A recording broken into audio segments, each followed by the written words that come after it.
Deputy commissioner Rawalpindi ने PTI के 4 रहनुमाओं के नजरबंदी के अहकामात जारी कर दिए हैं।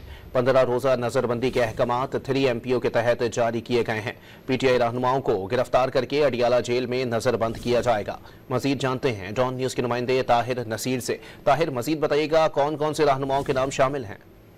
जी देखिए, नुक्से अमन खतरे के पेश नजर डीसी रावलपिंडी वकार चीमा ने 4 रहनुमाओं के 15 रोज की नजरबंदी के अहकाम जारी किए हैं। इन रहनुमाओं में शहरियार रियाज, कर्नल रिटायर्ड अजमल साबर राजा, चौधरी अमीर अफजल, तैमूर, मसूद अकबर के नजरबंदी के अहकाम जारी किए गए और पीटीआई रहनुमाओं को गिरफ्तार करके सेंट्रल जेल अडियाला में नजरबंद किया जाएगा। पीटीआई रहनुमाओं की नजरबंदी की सिफारिश महकमा पुलिस ने की थी। महकमा पुलिस की सिफारिश की तौसीक डिस्ट्रिक्ट इंटेलिजेंस कमेटी ने 20 जून की मीटिंग में की थी और पुलिस हुकाम का यही कहना है कि इन चारों रहनुमाओं को गिरफ्तार करके 15 रोज के लिए सेंट्रल जेल अडियाला में 3 MPO के तहत नजरबंद किया जाएगा। जी बहुत शुक्रिया ताहिर नसीर अपडेट करने के लिए।